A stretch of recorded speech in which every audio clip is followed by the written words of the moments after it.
Namaste, friends. It's a welcome change for me as well to be back to long form content. Welcome to Lifestyle Within, my YouTube channel, on which I have been posting long form content about holistic health since a long time. But at oftentimes, I am traveling, I am busy, so I don't get the time to post long form content.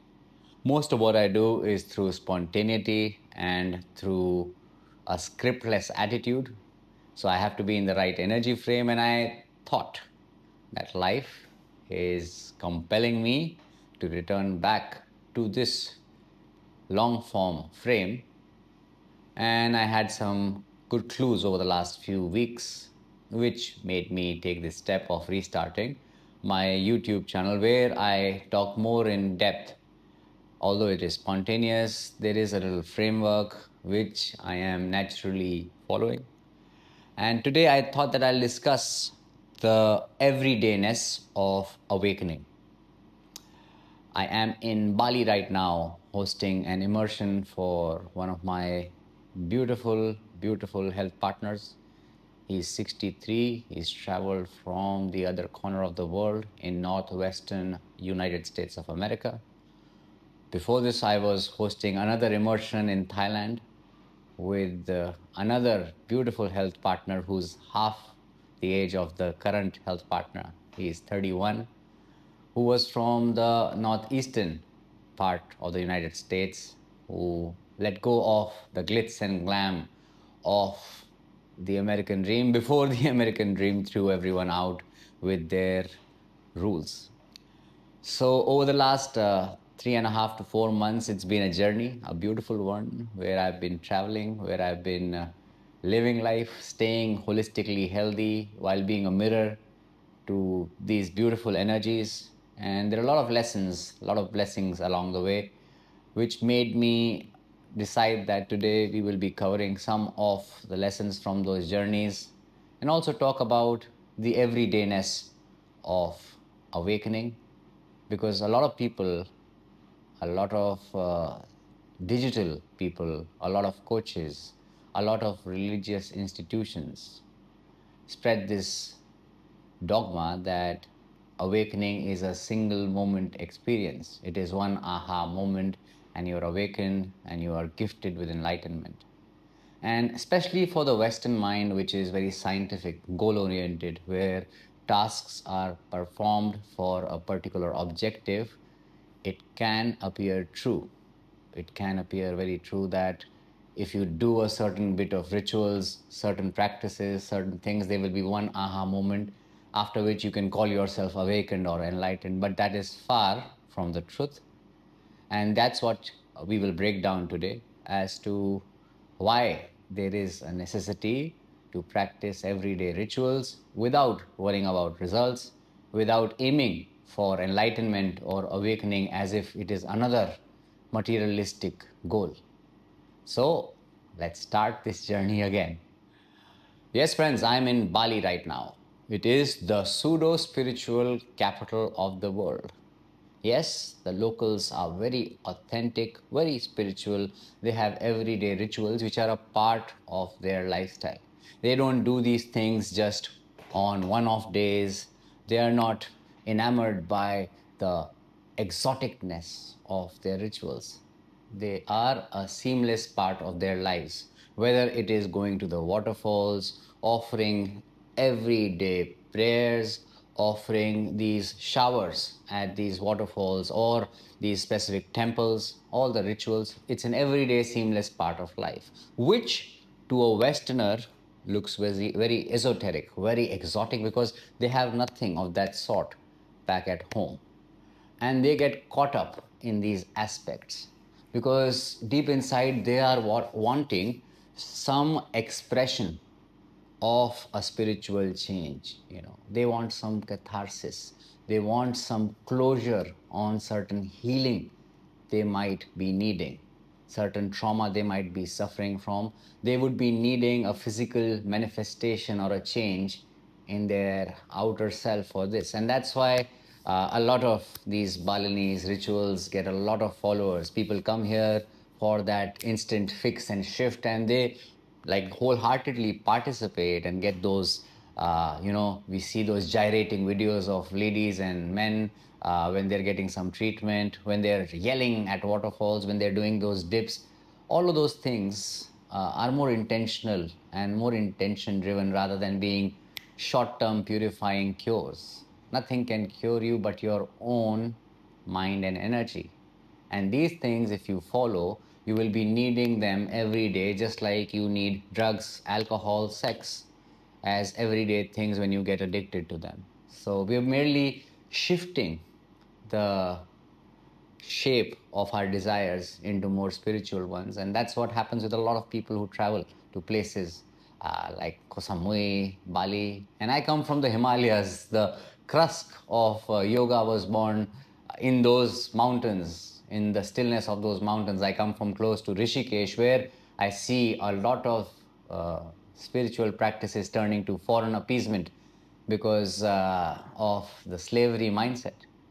We have been slaves for so long, us Indians, that we still live the bad effects of that conditioning. And also, a lot of money was taken away. So, a lot of people have changed and transformed this beautiful gift of spirituality into money making schemes, the effect of which is felt by the Western world when they get diluted services, when they face bad hygienic conditions, when they face a lot of corruption and scams when they come there. And they have to fight all of that as a tapasya, as a give back for what they get through the clarity in the chaos. But that being said, when I come from there, I know what all are the games and scams of spirituality because I've seen them happen around me. And what is authenticity in terms of awareness. And having guided other people, having taken all these beautiful courses around the world in both science and spirituality, I for one, am more interested in the everydayness of awakening because you always have this little thing called enlightenment or awakening just under your nose in this moment, right here, in your breath. And you're just forsaking that because you want your mind to feel something complex. It wants a complex solution. So you travel millions of miles away and you have these esoteric, exotic experiences and think that you are now awakened and now you can become a shaman, a yogi, a guru yourself. And that's what most of the people do.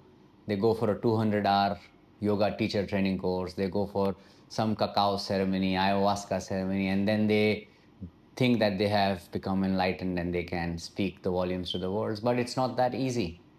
Uh, it's about turning your urge of doing into being. It's about nurturing your own garden so that your flowers bloom and you naturally blossom, the fragrance of which brings butterflies and birds by themselves who want the overflow of your fragrance. But until you're not preparing the garden of your inner self, until you're not nurturing everyday rituals for a long time, then you will stay away and you will keep chasing. You will keep chasing this momentary enlightenment and awakening. I released a book in 2016. It's called Six Ways to the World. It's available on Amazon. And it was about self awareness. And that's the first step towards any kind of awakening or enlightening experience. And for me, this experience is about the quality of your presence. When people ask me what I do, the closest I can come to giving them an answer is I'm a holistic health and well being coach. Holistic means doing everything in your mental, physical, emotional, spiritual, financial capacity to enhance the wholeness of your present moment, the qualitative presence of the moment, because that is where your awareness always has to be. And most of the world is lost in projections, projections of the past, planning of the future, and they lose themselves in between their higher selves, which is just lying within. And the only way to get to this willingness is through certain methods, certain kriyas, certain systems which you create for your own self. So, starting with self awareness, your rituals should not be imposed. You can get educated, but your rituals should be a part of you.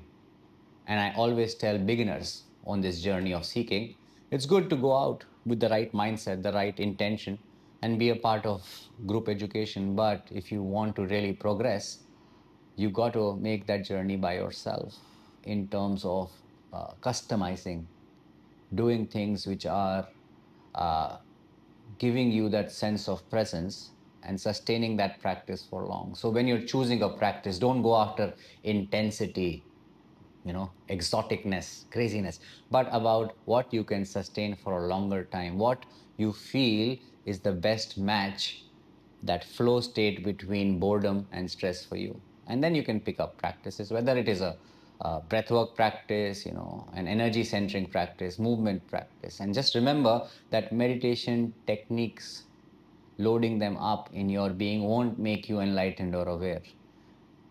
Meditativeness is about being, not doing. Meditation practices are doing. So anything that you're doing won't lead to being. Only being can lead to being. So that state of presence can only learned by being around others who are being. It's like how you can conduct magnetism. So when you're around people who are in their natural presence, who don't perform dances but become the dance, who don't have meditation techniques but are meditative, who are not doing yoga but are yoga. And there are few people around the world, and you'll find them, where what they do is a part of them, and they are being in that practice, lost in it totally. That is what you have to look for with yourself. How can you get lost in your practices, whether they are physical, mental, emotional, spiritual? And that's the start of the journey, because that's what creates the soil on which you embed the seeds. And then your beautiful garden grows. And when the garden grows, the essence, the fragrance of it automatically reaches the world. You don't need to hashtag awakening. That is a big culture here in Bali. Most of the engagement is not with the divine, it's social media engagement. And most of the people here, whether at gyms, at temples, doing these yoga workshops, they're not doing it for deeply engaging with themselves. They're wanting to engage to social media.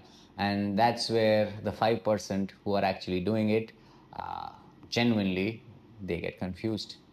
But beyond that journey, my journey is to utilize both domains well.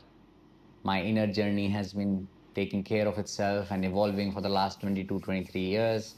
And I keep uh, producing consistent content on other platforms, Instagram, where it is easy for the untrained eye to look at me as just a fitness trainer or someone who does random tricks, calisthenics, parkours, yoga. But then if you read the captions, you can write many books out of them. It's just that you will only see me with the depth that you've seen yourself. So, on that note, let's give you a few things that you can do on an everyday basis so that you get involved in the everydayness of awakening.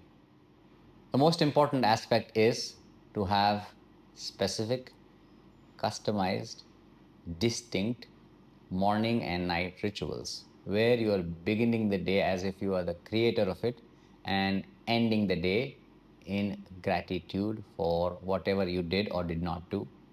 So make it something which is life enriching in the morning.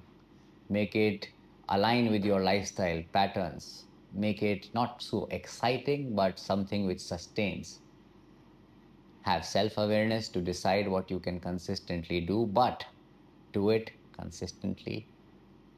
And at night, make a ritual, make some schedules where you are putting yourself to sleep in contentment and in fulfillment, so that eventually you start having the days which you have created out of your morning scripts and energy, which automatically we turn into days where you do something so productive and purposeful that at night sleep will come to you rather than you chase sleep. You avoid sleep, you talk to your phone, doom scroll, look for melanin, melatonin, all these different chemical compounds to fall asleep to. So have those rituals with yourself, and that creates the everydayness of awakening. These rituals can involve movement, they can involve breath work, they can involve just walking, being in nature, thoughtless consciousness, or any other kriya that suits you. And do it just for yourself, by yourself, so that you can find that inner happiness within. And if you like this, I'll produce more of these videos which are more spontaneous, which are longer, which help you understand the depth of my work and also help you grow a little bit if you are listening with mindful ears. It's been a beautiful journey these last 3 to 4 weeks, and I am really, really grateful for everything happening around me. And I would just like to overflow and spill. And that's why I took time to come back, because I was waiting for an overflowing. And now that I am overflowing, I am present. I can be here sharing long form content with you guys without refraining, without planning, without wanting engagement, just being present. And in this presence, all of us grow. Namaste.